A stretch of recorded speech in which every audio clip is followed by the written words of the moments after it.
Hello everyone, welcome to my YouTube channel. इस video में हम देखेंगे कि ऑप्शन ट्रेडिंग क्या होता है और कैसे किया जाता है।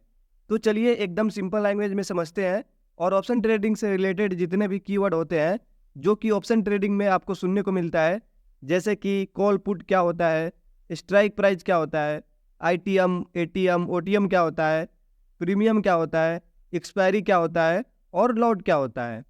तो इस वीडियो में सब कुछ बारी बारी देखेंगे। तो सबसे पहले आपको बता दूं कि जब आप स्टॉक मार्केट में न्यू होते हैं तब किसी शेयर को एनालिसिस करते हैं, या तो बाई करते हैं या तो फिर सेल करते हैं, और उस शेयर का जितना प्राइस होता है उतना पे ही आप बाई या सेल कर सकते हैं। नहीं तो फिर लिमिट लगा के वेट करना पड़ता है कि अगर प्राइस थोड़ा और नीचे आ जाए या ऊपर चला जाए तो बाई करेंगे या सेल करेंगे। सिंपल बोले तो आपको वेट करना पड़ता है। लेकिन जब आप ऑप्शन ट्रेडिंग में आते हैं तो आप नाम से ही समझ सकते हैं कि आपको एक नहीं बहुत सारे ऑप्शन एक साथ मिलता है अलग अलग प्राइस पर, जो कि आप बाई और सेल कर सकते हैं। आपको वेट नहीं करना पड़ेगा कि मार्केट यहाँ होता तो बाई करते या वहाँ होता तो सेल करते। सिंपल बोले तो मार्केट जिस लेवल पे होता है उसके नीचे वाले लेवल पे भी आप बाई सेल कर सकते हैं, और मार्केट जिस लेवल पे होता है उसके ऊपर वाले लेवल पे भी आप बाई सेल कर सकते हैं। आपको वेट करना नहीं पड़ेगा। तो फ्रेंड्स, ऑप्शन ट्रेडिंग का ऑप्शन तो आपको स्टॉक्स में भी देखने को मिलता है, बट आपको इसको इग्नोर कर देना है, या आप भूल जाइए कि स्टॉक्स में भी ऑप्शन ट्रेडिंग होता है। बस आप एक निफ्टी 50 और दूसरा बैंक निफ्टी का नाम याद कर लीजिए और इतना समझिए कि आपको ऑप्शन ट्रेडिंग बस इन्हीं दो में करना है। और आपको पता ही होगा कि ये कंपनीज और बैंक का एक ग्रुप होता है जिनमें बहुत सारे कंपनियां और बहुत सारे बैंक आते हैं, और इनको हम सिंपल भाषा में इंडेक्स बुलाते हैं, जैसे Nifty 50, bank Nifty, fin Nifty, Sensex, etc. ये सब ग्रुप है और इन्हीं ग्रुप को हम इंडेक्स बुलाते हैं सिंपल लैंग्वेज में। बट आपको सबको इग्नोर कर देना है, बस निफ्टी 50 और बैंक निफ्टी दो इंडेक्स को याद रखना है। और हमेशा याद रखिएगा कि आपको ऑप्शन ट्रेडिंग बस इन्हीं दो में करना है। तो चलिए अब बारी बारी सब कंसेप्ट को हम क्लियर करते हैं। तो सबसे पहले हम देखते हैं कि कॉल पुट क्या होता है। तो एकदम सिंपल लैंग्वेज में बता देता हूँ कि ऑप्शन ट्रेडिंग में मार्केट को ऊपर की तरफ अगर जा रहा हो तो हम कॉल बोलते हैं, और जब मार्केट नीचे की तरफ जा रहा हो तो हम उसे पुट बोलते हैं। जैसे कि आपने सुना होगा कि कोई बोलता है कि कॉल साइड का एंट्री ले लो, मतलब कि मार्केट ऊपर जा रहा है, ऊपर साइड का एंट्री ले लो। और कोई बोलता है कि पुट साइड का एंट्री ले लो, मतलब मार्केट नीचे जा रहा है, नीचे साइड का एंट्री ले लो। तो अब हम नेक्स्ट देखते हैं कि स्ट्राइक प्राइस क्या होता है। तो आप सिंपल लैंग्वेज में समझ लीजिए कि जैसे कि मार्केट 1000 रुपये पे है तो मार्केट एक जगह पे तो रुकेगा नहीं, कभी ऊपर कभी नीचे करेगा, मतलब अपना पॉइंट कभी बढ़ाएगा कभी घटाएगा। जैसे कि आप देख सकते हैं कभी 1050 पे जा सकता है, कभी 1100 पे जा सकता है, कभी 1150 पे जा सकता है, कभी नीचे आके 950 पे आ सकता है, 900 पे आ सकता है। तो समझ लीजिए कि इन्हीं पॉइंट्स को हम स्ट्राइक प्राइस कहते हैं। और फ्रेंड्स, ऑप्शन ट्रेडिंग में आपको स्ट्राइक प्राइस देखकर घबराना नहीं है कि इतना बड़ा प्राइस है तो इतना पैसा कहाँ से लाएंगे, कैसे ट्रेडिंग करेंगे। जैसे कि निफ्टी 50 को अगर आप देखेंगे तो 20,000 22,000 के आसपास होता है, और बैंक निफ्टी को आप देखेंगे तो 40,000 45,000 के आसपास होता है। तो उसको देख के घबराना नहीं है फ्रेंड्स, क्योंकि वो ऐसा नहीं है। सब स्ट्राइक प्राइस का अपना अपना एक छोटा छोटा सा प्राइस रखा होता है। जैसे कि किसी स्ट्राइक प्राइस का दाम है 10 रुपया भी हो सकता है, 20 रुपया भी हो सकता है, 50 रुपया भी हो सकता है, 100 रुपये भी हो सकता है, 200 भी हो सकता है, 300 रुपये भी हो सकता है। तो मतलब एक क्या होता है कि छोटा छोटा प्राइस रखा हुआ होता है हर एक स्ट्राइक प्राइस पे। उसी छोटे छोटे प्राइस को हम प्रीमियम बुलाते हैं, मतलब कि हम उसको प्रीमियम बोलते हैं, जो कि वही घटता बढ़ता रहता है। जैसे कि आप 20 रुपये की कोई प्रीमियम खरीद लिए और मार्केट अच्छा मूव दे दिया, तो वो प्रीमियम कब 50 रुपये का हो जाएगा, 70 रुपये का हो जाएगा, या कि 100 रुपया का हो जाएगा, कि 200 भी हो जाएगा, उसका कोई लिमिट नहीं होता है।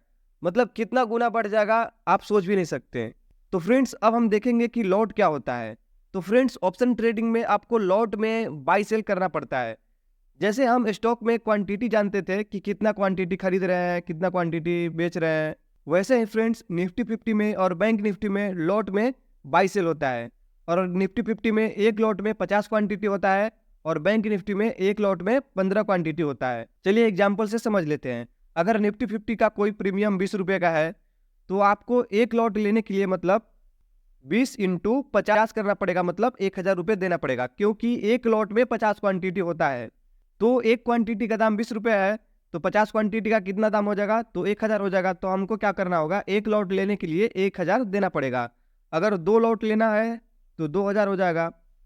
अगर 3 लॉट लेना है तो 3000 हो जाएगा।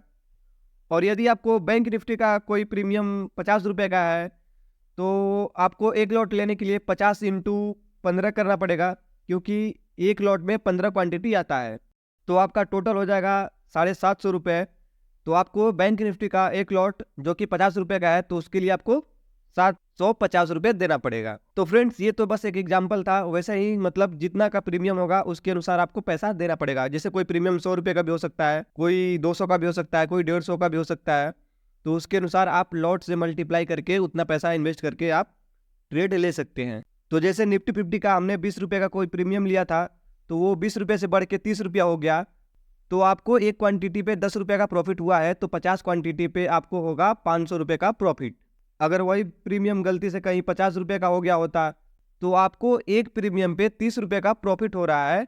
तो आप 50 इंटू 30 करके आपका जो प्रॉफिट निकलेगा वो 1500 रुपये का प्रॉफिट होगा। मतलब कि आप खरीदे थे 20 रुपये में और आपका प्रीमियम हो गया 50 रुपया।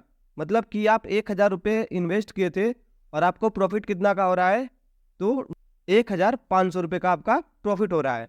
तो फ्रेंड्स अब आप लोग समझ गए होंगे कि ऑप्शन ट्रेडिंग सब लोग क्यों करना चाहता है और ऑप्शन ट्रेडिंग से इतना सारा पैसा कैसे बनता है। तो यही इसका रीज़न होता है। तो मैं आशा करता हूँ कि आप लोग अब समझ गए होंगे कि ऑप्शन ट्रेडिंग क्या होता है। तो चलिए अब हम देखते हैं कि ITM, ATM, OTM क्या होता है। तो फ्रेंड्स सिंपल समझ लीजिए कि मार्केट जिस स्ट्राइक प्राइस पे होता है उसे हम ATM बुलाते हैं, मतलब एट द मनी। और यदि आपको कॉल साइड का एंट्री बनाना है तो जिस प्राइस पे मार्केट होता है उसके नीचे वाले जितने भी स्ट्राइक प्राइस होते हैं उनको हम ITM कहते हैं, मतलब इन द मनी। और मार्केट जिस प्राइस पे होता है उसके ऊपर वाले जितने भी स्ट्राइक प्राइस होते हैं उनको हम बोलते हैं OTM, मतलब आउट ऑफ द मनी। वैसे ही अगर आपको पुट साइड में एंट्री बनाना है तो आप जस्ट कॉल का अपोजिट कर सकते हैं, मतलब मार्केट जिस प्राइस पे होता है उस स्ट्राइक प्राइस को ATM बोलेंगे और उसके नीचे जितने भी स्ट्राइक प्राइस दिखेंगे वो सब OTM होंगे, क्योंकि मार्केट पुट साइड में नीचे ही आएगा और मार्केट जहां रहेगा उसके ऊपर वाले स्ट्राइक प्राइस ITM हो जाएंगे, मतलब इन द मनी। अगर अभी भी समझ में नहीं आया हो तो समझ लीजिए कि मार्केट जिस स्ट्राइक प्राइस पे होता है वो ATM होता है, मतलब एट द मनी। और वहां से जिस साइड वो जाएगा उसके पीछे का साइड वाला स्ट्राइक प्राइस जितने भी होते हैं उनको ITM बोलते हैं, मतलब इन द मनी। और उस पॉइंट के सामने वाले, मतलब जिस साइड वो जा रहा है उस साइड के स्ट्राइक प्राइस को OTM बोलते हैं, मतलब आउट ऑफ द मनी। तो फ्रेंड्स अब आपको बता देता हूं कि आप स्टॉक्स में तो बाई और सेल दोनों कर रहे थे, बट जब आप ऑप्शन ट्रेडिंग में आते हैं तो आपको बायर और सेलर बनने के लिए कुछ अलग सिस्टम होता है। या तो आप ऑप्शन बायर बन सकते हैं या ऑप्शन सेलर बन सकते हैं। तो चलिए आपको ऑप्शन बायर और ऑप्शन सेलर में क्या डिफरेंस होता है एकदम आसान भाषा में समझाता हूं। तो आप देख सकते हैं आपके सामने दोनों का डिफरेंस दिख रहा है। तो सबसे पहले रिस्क का बात किया जाए तो यदि आप बायर बनेंगे तो थोड़ा रिस्क होता है, बट ऑप्शन सेलर को रिस्क थोड़ा कम होता है। दूसरा बात प्रॉफिट का, मतलब रिवार्ड का बात किया जाए तो ऑप्शन बायर को हाई रिस्क है तो प्रॉफिट भी हाई मिलता है, मतलब रिस्क अगर ज़्यादा है तो प्रॉफिट भी ज़्यादा मिलता है। और ऑप्शन सेलर को प्रॉफिट भी अच्छा मिलता है। तो तीसरा पॉइंट का बात किया जाए तो ऑप्शन बायर को मार्केट में एंट्री लेने के लिए एक अच्छा मोमेंटम का इंतजार करना पड़ता है, मतलब कि मार्केट एकदम अच्छा मोमेंटम पे आपको सिग्नल दे तभी आपको एंट्री करना पड़ता है। और एंट्री लेते ही मार्केट तेजी से मूव करना चाहिए, ये नहीं कि मार्केट रुक जाए या छोटे छोटे कैंडल बना के साइडवेज हो जाए। और ऑप्शन सेलर को मोमेंटम की कोई जरूरत नहीं पड़ता है, नॉर्मल मोमेंटम में भी ट्रेड ले सकता है। और आगे बढ़ने से पहले आपको बता देता हूं कि यदि आप बायर हैं तो आप यदि मार्केट में अपसाइड का एंट्री लेना चाहते हैं तो आप कॉल वाले प्रीमियम को बाई करेंगे। और यदि मार्केट नीचे जा रहा हो और आप नीचे साइड का एंट्री बनाना चाहते हैं तो आप पुट वाले प्रीमियम को बाई करेंगे।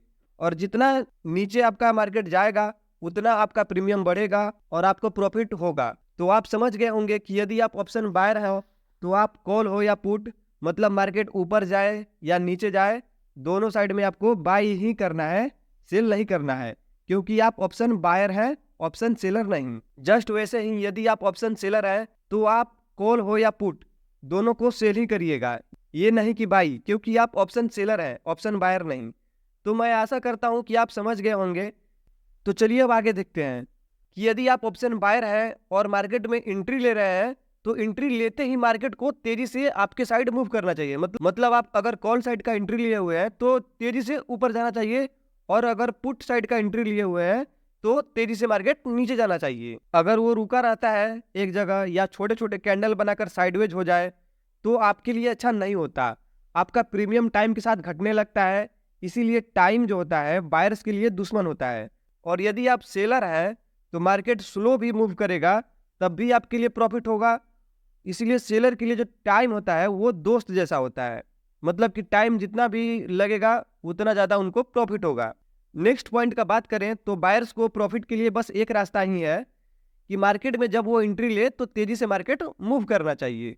और ऑप्शन सेलर के लिए दो रास्ता है, अगर मार्केट उसके एंट्री के साइड में जाएगा तब भी, और लेट करेगा या साइडवेज होगा तब भी प्रॉफिट होगा। और लास्ट पॉइंट देखते हैं कि ऑप्शन बायर बनने के लिए हमें कितना पैसा लगाना होगा और ऑप्शन सेलर बनने के लिए हमें कितना पैसा लगाना होगा। तो आपको बता देता हूं कि ऑप्शन बायर बनने के लिए बहुत कम पैसों से शुरू हो सकता है, जैसे कि 1000, 2000, 4000, 5000 तक से भी आप शुरू कर सकते हैं। बट ऑप्शन सेलर बनने के लिए आपको 1 लाख प्लस रुपए यूज करना पड़ता है। तो सीधा बात, आपको ऑप्शन बायर बनना है, ऑप्शन सेलर नहीं। तो आप इस पे ध्यान दें, इस पे नहीं। अब एक लास्ट टॉपिक बचा है जो कि है एक्सपायरी। तो आपको इसके बारे में ज्यादा जानने का कोई जरूरी नहीं है, बस इतना समझ लीजिए कि आप जो प्रीमियम का खरीद बिक्री करते हैं उसका कंट्रैक्ट होता है कि आप वीकली कंट्रैक्ट पे कर रहे हैं या मंथली पे कर रहे हैं। इसीलिए वीक में थर्सडे के दिन कंट्रैक्ट एक्सपायर होता है और मंथ वाला मंथ के लास्ट थर्सडे को एक्सपायर होता है। लेकिन आपको तो हफ्ते और महीने भर के लिए तो ट्रेड रखना नहीं है, आपको तो बस इंट्राडे से मतलब है, मतलब कि आज ही खरीदना है आज ही बेचना है, और डेली चार्ट देखना है और एनालिसिस करना है, और जहां अच्छा मोमेंटम मिल जाए वहां एंट्री लेना है, और मार्केट अच्छा मूव दे दे और प्रॉफिट हो जाए तो प्रॉफिट बुक करके निकल जाना है मार्केट से। तो आप ज़्यादा चीज़ों के बारे में नॉलेज ना रखें, बस जितना काम हो उसको ही जानें। तो चलिए अब ऑप्शन ट्रेडिंग के बारे में कुछ इंपॉर्टेंट चीजें बता देता हूं। सबसे पहले अगर बात किया जाए तो इन द मनी का जो प्रीमियम होता है आउट ऑफ द मनी से थोड़ा महंगा होता है। तो चलिए अब सेकेंड पॉइंट का बात करते हैं। तो आपको कभी भी ट्रेड इन द मनी में ही लेना चाहिए, आउट ऑफ द मनी में थोड़ा कम लेना चाहिए, या यदि आपके पास कम पैसे हैं तभी आप आउट ऑफ द मनी में लें, नहीं तो कोशिश करें कि इन द मनी में ही ट्रेड लें। क्योंकि अगर थोड़ा सा मार्केट लेट भी करता है तो इन द मनी का प्रीमियम थोड़ा कम घटता है, आउट ऑफ द मनी का जो प्रीमियम होता है वो जल्दी घटता है। और अब तीसरे पॉइंट का बात किया जाए तो आप किसी भी स्ट्राइक प्राइस पे ट्रेड ले सकते हैं, बट जो एटीएम के पास होता है, मतलब एट द मनी के आसपास जो होता है ऊपर नीचे, मतलब वो ट्रेड लेने के लिए बेटर होता है। अब नेक्स्ट पॉइंट देखते हैं कि ओटीएम में ट्रेड लेने का मतलब मार्केट थोड़ा सा भी रुकना नहीं चाहिए, नहीं तो आपका प्रीमियम घटने लगता है। इसीलिए इन द मनी का ही प्लान रखें। तो चलिए अब नेक्स्ट पॉइंट देखते हैं कि जब ऑप्शन ट्रेडिंग में आप ट्रेड लेते हैं तो एंट्री लेने के भी टाइम 20 रुपया, और जब मार्केट से आप बाहर निकलेंगे, जब आपका प्रॉफिट हो जाएगा या लॉस हो जाएगा, उस टाइम आप मार्केट से बाहर निकलेंगे तो आपको 20 रुपया उस टाइम भी देना पड़ेगा। मतलब आपको टोटल मिला के 40 से 45 रुपये के आसपास आपका ब्रोकरेज चार्ज कटता है, जो कि आपका जिस प्लेटफॉर्म पे आप ट्रेडिंग करते हैं वो प्लेटफॉर्म आपका चार्ज काटता है। तो न्यू लोग ध्यान रखें, आपका प्रॉफिट हो या लॉस हो, बट आपका जो ब्रोकरेज चार्ज है वो कटेगा ही। तो यदि आप न्यू हो तो फ्रेंड्स मैं आपको यही सजेस्ट करूंगा कि थोड़ा ब्रोकरेज चार्ज तो कटेगा, बट आप हमेशा अपना डीमेट अकाउंट ग्रो ऐप में ही ओपन करें। और यदि आप चाहते हैं कि मुझे कम ब्रोकरेज चार्ज देना पड़े तो आप मुझे मैसेज कर सकते हैं या कमेंट कर सकते हैं, मैं आपको बता दूंगा, जिसमें आपको 20 रुपये की जगह 15 रुपये ही ब्रोकरेज चार्ज देना पड़ेगा। तो चलिए अब नेक्स्ट पॉइंट देखते हैं कि यदि आप ऑप्शन ट्रेडिंग में न्यू हो तो हमेशा 1 लॉट से ही शुरू करें, मतलब 1 लॉट से ही शुरू करें, और कम से कम आपका पैसा जो है वो 1000-2000 तक होना चाहिए। मतलब उससे ज़्यादा आपको पैसा शुरुआत में नहीं लगाना है, और मार्केट में जब भी एंट्री ले तो स्टॉप लॉस लगा के ही रखें, नहीं तो अगर स्टॉप लॉस नहीं लगाएं और गलती से मार्केट आपके अपोजिट में मूव कर जाए तो आपका सारा पैसा ख़त्म हो सकता है। इसलिए पैसा बचाना सबसे ज़रूरी चीज़ होता है, और ज़्यादा लालच नहीं करना है, और एक डिसिप्लिन के साथ आपको ट्रेडिंग करना है। तो चलिए अब देखते हैं कि जब आपको एंट्री लेना हो तो आपको निफ्टी 50 या बैंक निफ्टी पे जाना है, फिर ऑप्शन चेन पे जाना है, फिर जिस स्ट्राइक प्राइस पे एंट्री लेना चाहते हैं उस पर क्लिक करके बाई पे क्लिक करना है और इंट्राडे सेलेक्ट कर लेना है। और यहाँ देख सकते हैं 1 लॉट इंटू 50 लिखा हुआ है, तो यह एक क्वांटिटी है। तो अगर आपको लॉट बढ़ाना हो तो प्लस वाले बटन से बढ़ा सकते हैं और यहाँ कितना पैसा लॉस अफोर्ड कर सकते हैं उसके हिसाब से स्टॉप लॉस रख सकते हैं। और जब प्रॉफिट हो जाए तो एग्जिट पे क्लिक करके एग्जिट हो जाए।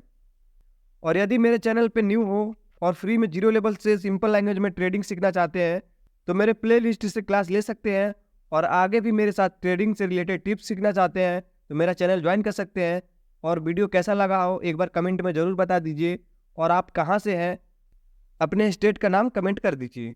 और कुछ छोटी छोटी चीज़ें जो मैं नहीं बता पाता हूँ या भूल जाता हूँ आप मेरे को मैसेज कर सकते हैं या यूट्यूब से भी आप खुद से सीख सकते हैं। तो मिलते हैं अब नेक्स्ट वीडियो में कुछ नए टॉपिक को लेके। And thanks for watching this video.